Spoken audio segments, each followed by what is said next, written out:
मध्य प्रदेश की पर्यटन एवं संस्कृति मंत्री उषा ठाकुर द्वारा बयान देते हुए देश में समान नागरिक संहिता लागू करने की बात को मजबूती से उठाया गया। पर्यटन एवं संस्कृति मंत्री उषा ठाकुर ने शनिवार को बीजेपी अनुसूचित जनजाति मोर्चे के अध्यक्ष कल सिंह वामन को आगे करते हुए धर्म और जाति के नाम पर राजनीति की बात को गलत ठहराया। साथ ही कई मुद्दों को लेकर चर्चा की गई। सेवा क्षेत्र में आप सबके स्नेह और फिक्र ने मुझे पहुंचाया, वहाँ की जिम्मेदारी ठीक प्रकार से निभा सकूं। जिस दिन से गई हूँ लगातार मैं कोशिश कर रही हूँ। डॉक्टर भीमराव अंबेडकर नगर महू, विधानसभा 209, वो बहुत ही खूबसूरत क्षेत्र है और माननीय प्रधानमंत्री जी चाहते हैं कि आध्यात्मिक पर्यटन का विकास युद्ध स्तर पर किया जाए, क्योंकि कोविड-19 की मानव त्रासदी ने हम सबको भीतर तक झकझोर दिया है। आध्यात्म ही आत्मबल और श्रेष्ठ तरीके से जीवन जीने की पद्धति सिखा सकता है। मैं जब महू पहुंची, मेरा प्रण था कि भगवान परशुराम की जन्मस्थली जाना पाओ, महर्षि जमदग्नि की तपस्थली, मां रेणुका का औषधालय पुनर्जीवित करूंगी। और मुझे आज आप सबको बताते बहुत प्रसन्नता है कि 7.5 नदियां जाना पाओ पहाड़ी से निकली है। पहले चरण में 3 नदियों के पुनर्जीवन का हमने डीपीआर तैयार कर लिया। गंभीर का काम प्रारंभ भी हो गया। गंभीर, अजनार और बालम नदी, इन तीनों का डीपीआर जिला पंचायत से स्वीकृत होकर प्रदेश की अनुशंसा से केंद्र को पहुंचाया जा चुका है। 17 तारीख को प्रमुख सचिव अजय केचरी जी इसी तारतम्य में इंदौर पधार रहे हैं बैठक लेने, और इन नदियों का स्वीकृति मिलते ही युद्ध स्तर पर पुनर्जीवन के लिए काम प्रारंभ होगा। भाई समान नागरिक संहिता लागू हुई तो बाकी कई सारी तकलीफें अपने आप ही समाप्त हो जाएंगी।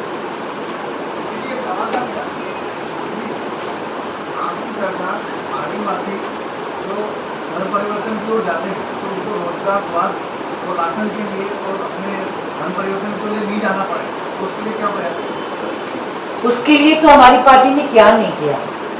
अभी मेरे अकेले महू में हमने 450 पट्टे बांटे हैं जो पट्टों से अभी तक वंचित थे। सारी योजनाएं, चाहे वो आयुष्मान भारत हो, बच्चों की पढ़ाई हो, आदिवासी बच्चे बाहर जाके पढ़े तो उनकी ट्यूशन फीस हो, वो यदि हॉस्टल में जगह नहीं है तो जिस घर में रहते हैं उसका किराया हो, छात्रवृत्ति हो, हायर एजुकेशन की बात हो, हर बात के लिए ये संपूर्ण भारतीय जनता पार्टी अंत्योदय की साधक है। और यदि सबसे ज्यादा चिंता व्यवहारिक धरातल पर कहीं हो रही है तो मध्य प्रदेश उसमें सबसे अग्रणी है।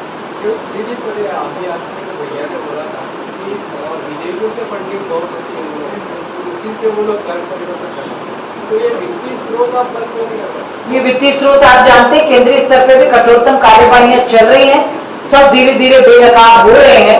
बहुत दिन तक ये गोरख धंधा अब इस देश में कोई चला नहीं पाएगा। आपका एक अलग मंत्रालय से पूरे मामले से एक सवाल, अभी लॉकडाउन खुलने के बाद कर रहा है जी, देखिए भीड़ कितनी भी आए, पर हम तो जैसे मान लीजिए जो डिस्टेंसिंग रखनी है, आधा ही होटल देना है तो आधा ही देंगे, उससे ज़्यादा नहीं दे सकते। सारे कमरे हम बुक नहीं कर सकते। हमने हमारे सारे कर्मचारियों को प्रशिक्षित किया, वो हॉस्पिटलिटी हो, साफ सफाई वाले हो, वहाँ के खान सामा हो, सब इस बात के लिए पूरी तरह ट्रेंड है कि कैसे अतिथियों को कोविड से मुक्त रखते हुए हम उनकी सेवा कर पाए। मेरा सवाल है, आपने जो जवाब दिया आपने अपने होटल तक सीमित रखा है। मेरा ये कहना है जो पर्यटन स्थल है वहाँ पे क्या कोई संख्या तय की जा रही है या की जाना चाहिए?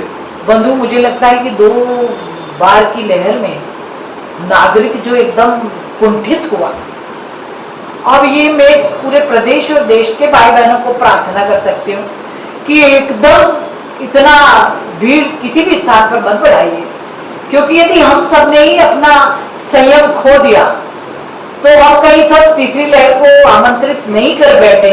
प्रभु ना करे कि तीसरी लहर आए। शासन प्रशासन सब युद्ध स्तर पर तैयारी में जुटा हुआ है। तो नागरिक भाई बहनों से भी प्रार्थना है कि मनोरंजन इतना तो जरूरी नहीं, जीवन बहुत जरूरी है। थोड़ा बाद में घूम लेंगे भाई, आसपास घूम लो, सुबह चले जाओ, शाम को वापस आ जाओ। सबसे करबद्ध प्रार्थना है। अब हमारा तो विभाग है सबको बुलाने के, आमंत्रित करने का, पर हम भी बड़ा दिल रख के प्रार्थना कर रहे हैं कि एकदम इतनी बड़ी संख्या में पर्यटन के लिए भाई बहन किसी भी स्थान पर एकत्रित ना हो। भैया मैं सोचती हूँ कि समान नागरिक संहिता किसी भी देश की पहली अनिवार्य आवश्यकता है। समान नागरिक संहिता के बिना ये देश, महापुरुष या क्रांतिकारी जिस देश की कल्पना करते थे, हम उसको वैसा नहीं बना पाएंगे। और मेरी तो आप जानते हैं, मैं विधानसभा एक में जब पहली बार विधायक बनी, मेरे यहाँ तो आज भी हजारों हजार बहनें, आप जानते हैं ना, यूपी साइड के लोग पहचानते होंगे, दुर्दैया का एक व्रत किया जाता है पति के सौभाग्य के लिए, घर की सुख शांति के लिए। हमारे यहाँ हजारों बहनें राष्ट्र में समान नागरिक संहिता लागू हो, इस बात के लिए भी साल भर में एक बार मातृशक्ति दुर्दैया करती है। और मुझे लगता है कि प्रभु ने उनकी प्रार्थना को स्वीकार किया और शीघ्र ही इस देश में समान नागरिक संहिता लागू होगी, जो देश की एकता, अखंडता, अस्मिता के लिए सबसे अनिवार्य शर्त है। भाई बाबूलाल राठौर, उनके नाम पे वो एक खाली प्लॉट है वहां का। उस खाली प्लॉट पर पता नहीं कब से, मुझे इस बात में माँ जाके उन लोगों के भी डांट लगाई कि कब से डर रहा था, तुम आज बता रहे हो। पता चलता है वहां का जो सरपंच है उसकी सहमति से, जो वहां के होते हैं दमदार लोग, गुंडागर्दी वाले, उनकी सहमति से रातों रात वो चुपचाप टैंकर वहां खाली करके जाते। अब जब तक जमीन सोखती रही तब तक तो बर्दाश्त रहा। जब जमीन की क्षमता खत्म हुई तो नदी में दिखा।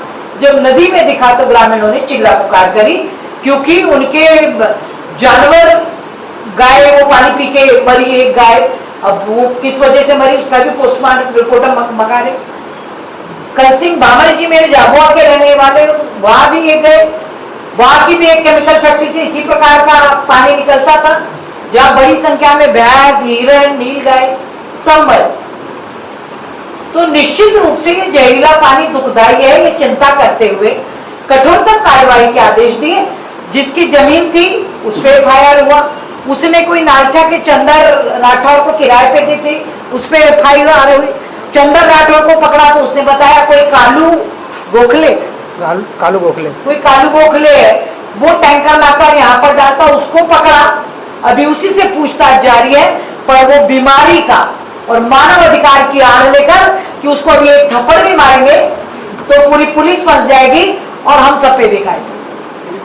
वो बोलता मेरे इतने बाईपास हुए, मेरे को इतनी बीमारी है पड़ा, उसको आप एक थप्पड़ नहीं मार सकते। हमने कहा भाई देख, सीधे से बता तू कहाँ किस फैक्ट्री से ये जहरीला पानी ला रहा था? वो तो तू जानता ही होगा ना, तेरा टैंकर भर के लाता है, ये तो तुझे बताना ही पड़ेगा। अब जुडिशियल न्यायालय जाना पड़ेगा शायद हमको भी कि यदि कोई अपराधी कैंसर से पीड़ित है, उसके हार्ट के बड़े बड़े ऑपरेशन, तो क्या उसका अपराध दंड नहीं होगा? लक्ष्मण सिंह गोड़ ने किसी मसले को लेकर शिवभोग का अभियान शुरू किया। अब चूंकि आप एक आध्यात्मिक पर्यटन को बढ़ावा देने की तरफ आगे बढ़ रहे हैं, तो क्या उसमें धर्मांतरण को भी शरीक किया जाएगा? बंधुओं, धर्मांतरण ही राष्ट्रांतरण है और संगठन से ये पाठ बढ़ते आए और जड़मूल से ये समाप्त हो, इसीलिए कठोरतम कानून भी बना। और निश्चित रूप से ऐसी विभत्स घटनाएं इस प्रदेश में तो नहीं चल पाएंगे। ये क्षेत्र में बहु विधानसभा में क्या इस तरह की एक्टिविटीज ज्यादा है? ये स्थिति ये है, देखिए मैं आपको बताऊं कि जो योजनाबद्ध तरीके से आते हैं संगठन, हमारा स्थानीय एक भी व्यक्ति उनके साथ शामिल नहीं है। वो बाहर से कहीं से किराए के कुछ लोगों को साथ लाते हैं और अपने आंदोलन को हवा देते हैं। इसमें एक बहुत बड़ा जो शुरू से माना जाता है, वो बात कही जाती है, इसमें इसराइल इसलिए बहुत ज़्यादा एक्टिव जी है। जी, आप लोग भी खुल के कहते हैं, सरकारों ने बड़ी बड़ी उन्हें जमीन दी, सारा फंडिंग, ये जो असामाजिक तत्व ही कहूंगी मैं, तो जो इस प्रकार देश को तोड़ने में लगा हो, उसको और क्या संज्ञा दी जाए? उनको फंडिंग मिशनरी ही कर। जो आपने जमीनें लीज पे दी हुई है, भले ही पुरानी सरकारों ने दी हुई है, उसकी एक बार वापस से जांच करा जाए, सबको जमीन वापस ली जाए। हमने कराई है, हमने महू में 70 बीघा जमीन छुड़वाई है, जहाँ आंगनवाड़ी बन रहा है पुंजालाल खुर्दी पंचायत में, और वहाँ हम एक गौशाला बहनों के स्वयं सहायता समूह को बनाकर समर्पित कर रहे हैं। अभी तक षड्यंत्र पूर्वक हायर सेकेंडरी स्कूल्स कि क्या क्या पीड़ाएं व्यक्त की जाए, ठेकेदार को मिला लेंगे, ठेकेदार बेचारा ईंट डाल के जाए तो उसकी ईंटें उठवा देंगे, ऐसे शैतान लोग। तो अभी वहाँ दो हायर सेकेंडरी स्कूल्स, चिखली में एक बन रहा है, एक इधर नाहर खुदरा, दोनों हायर सेकेंडरी स्कूल बन के तैयार हो रहे हैं। प्राथमिक चिकित्सा केंद्र, चलित चिकित्सालय हमने वहां पर चलाया ताकि अपने इलाज के लिए लोगों को मिशनरी के पास ना जाना पड़े, क्योंकि कभी शिक्षा के नाम पर और कभी ये स्वास्थ्य के नाम पर ही लोगों को सेवा दे करके और धर्मांतरण का शिकार बनाते हैं। 70 एकड़ जमीन क्या मिशनरी के पास थी? जी, जो 70 एकड़ जमीन आप बता रही थी। हाँ, वो उनके पास थी। ये उनको आमंत्रित नहीं थी प्रशासन की ओर से, जबरदस्ती उन्होंने बाउंड्री वाल बनाकर अपना क्रॉस लगा दिया था। कहाँ पे लोकेटेड थी जमीन? खुर्दा खुर्दा पंचायत खुर्दा है, पंचायत। मानपुर के पास। खुर्दा पंचायत। मेरी एक और सवाल था कि कल ही जयस जो है मानपुर में बड़ा प्रोग्राम करने वाला है, जो नदी के प्रदूषण का मामला है, उसके एक दिन पहले ही आपकी प्रेस कॉन्फ्रेंस आज हो गई है, तो जयस की भूमिका कैसी देखती है? साथियों, मैं आपसे आग्रह करना चाहती हूँ, कोई घटना घटी, कहीं लापरवाही हो तो हम सब दोषी, पर रत्ती भर लापरवाही नहीं हुई, तुरंत स्पॉट पे पहुंचे, कठोरतम कार्यवाही करवाई, वैकल्पिक व्यवस्थाएं उपलब्ध कराई, और ये वादा है मेरा महू के उन आदिवासी और उस हर गरीब भाई बहन से कि मेरे रहते अन्याय तुम पे कोई, उस जड़ को खोद के मानूंगी। किस फैक्ट्री से वो जहरीला पानी आके वहां डाला जा रहा था, निश्चित रूप से अपराधी नहीं बख्शा जाएगा, ये मेरा वादा अपने उन ग्रामीण भाई बहनों से। करोड़ों मीट्रिक टन मिट्टी निकाल के निराकरण के दिशा में आगे बढ़ी हुई है। बारिश आने के कारण ये काम थोड़ा सा बाधित हुआ था, आज से पुनः डंपरों से वो दूषित मिट्टी को हटाने का काम पुनः जारी। प्रथम दृष्टया जब हम वहां गए कि वो जमीन किसकी है, तो जमीन मालिक ने जिसको किराए पर दिया था वो किराएदार, और किराएदार जिस टैंकर वाले मालिक के माध्यम से वो टैंकर का पानी पिछवाता था, उन तीनों पे एफआईआर दर्ज हुई है, कठोरतम कार्यवाही के निर्देश हैं। अभी मामला जो रिपोर्ट्स कुछ आनी थी नियंत्रण बोर्ड और इनकी, वो आने के बाद एनजीटी की धाराएं, पानी प्रदूषण की धाराएं भी निश्चित रूप से उन पर बढ़ेंगी ही, और कठोरतम दंड उन अपराधियों को दिया जाएगा जो मिट्टी, पानी और हवा को प्रदूषित करने से नहीं चूके। ये सब नीति संगत पारदर्शी कार्यवाही हुई है। बावजूद उसके हमारे जनजाति प्रदेश अध्यक्ष इस संदर्भ में आपसे कुछ बात करेंगे और वहां की स्थानीय स्थितियों से पुंजालाल जी निनामा आपको अवगत कराए। वो महू विधानसभा की काली किराए पंचायत है, वहां के 100 कुल 22 परिवार वहां रहते हैं, 146 लोग वहां पर। जब हम काली नदी को देखने गए तब उन्हें आके आग्रह किया कि दीदी हमारे यहाँ तो लाइट, सड़क, पानी कुछ नहीं, मैंने उनसे कहा कि बेटा महू में कोई गांव ऐसा नहीं है जहाँ लाइट पानी और बिजली ना हो। बोले आप हमारे साथ चलिए। तो एक मजरा है माली, तो मली, उस मली मजरे में हम लोग जब गए, पूरा ब्रिज पार करके अजनार नदी के नीचे से, तो जब वहां पहुंचे तो हमने कहा ये तो वन भूमि है, और आप जानते हैं कि वन भूमि में वन की आज्ञा के बिना ना सड़क बन सकती, ना लाइट लग सकता, ना कोई व्यवस्था हो सकती। फिर भी मानवीय परेशानियों को देखते हुए जिला प्रशासन को आदेश दिया, और पानी हमने वहां तक भी सब चेक कराया था, तो वहां 5-5 हजार लीटर की 2 टंकियां रख दी गई हैं। उनका कनेक्शन स्वच्छ पानी जिसका परीक्षण हो गया उससे करवा दिया गया है, ताकि पीने के पानी की कोई दिक्कत उनको ना आए। जबकि उन सब के जो मकान है वो फूटी तालाब में ऊपर जो राजस्व गांव है वहां पर है, वहां सड़क भी है, पानी भी है और बिजली। जब तक शुद्ध नहीं होंगे हम कोविड जैसी महामारियों से भी पीछा नहीं छुड़ा पाएंगे, क्योंकि ग्लोबल वार्मिंग और पर्यावरण के प्रदूषण ने ही ओजोन की परत को छेद को बढ़ाया। कभी इबोला, कभी चिकनगुनिया, कभी स्वाइन फ्लू, कभी कोरोना 1-2, भगवान न करे 3 आई। इस उद्देश्य से नदियों का पुनर्जीवन, कुछ बंजर पहाड़ियों को चिन्हित कर रहे हैं, वहां ऑक्सीजन पार्क बनाने जा रहे हैं। क्योंकि हम सब जानते हैं एक सांस की कीमत हमने देख ली, और जब कृत्रिम ऑक्सीजन जुटाई हम लोगों ने, तो अब एक चिंता ये भी है कि ये सब कार्बन उत्सर्जन करेंगे, तो इनके कार्बन उत्सर्जन को भी नियंत्रित करने के लिए हमें हरियाली के प्रतिशत को युद्ध स्तर पे बढ़ाना ही पड़ेगा। तो हम ऐसी पहाड़ियों को चिन्हित करके ग्रीन इंडिया बैम्बू मिशन के तहत वहां बैम्बूज लगाएंगे। स्वयं सहायता समूहों को रोजगार भी बड़ी संख्या में उपलब्ध होगा। इस समूची रचना से आपको परिचित करने के लिए आज यहाँ पर आमंत्रित किया था। मेरे साथ अनुसूचित जनजाति के अध्यक्ष मेरे प्रिय भाई कल सिंह भामर जी मौजूद हैं। मेरे साथ मेरे मंडल के अध्यक्ष पुंजालाल जी नेनामा मौजूद हैं। और आज हम सब भाई बहन ये विषय लेकर ही आपके पास आए हैं कि हम प्रकृति, मिट्टी, पवन, पानी की शुद्धता के लिए भारतीय जनता पार्टी प्रतिबद्ध है, और ऐसी बातों को कैसे हम युद्ध स्तर पर आगे बढ़ाएं, इसके लिए हम सब चिंतित हैं। अभी कुछ दिन पहले अजनार नदी में विषैले पानी को फेंकने की एक सूचना मिली।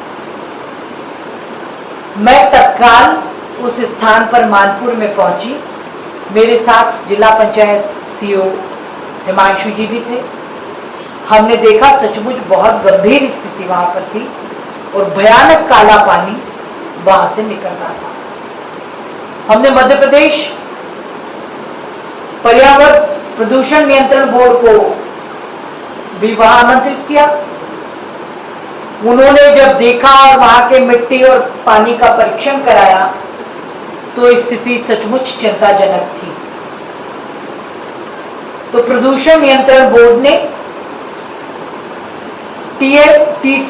TSDF रैमकी नाम की एक संस्था को वहां के जो दूषित मिट्टी है उसके निवारण का काम सौंपा है। Bureau report JSR times. ताज़ा खबरों के लिए सब्सक्राइब करें JSR टाइम्स और साथ ही नोटिफिकेशन पाने के लिए बेल आइकन को दबाएं।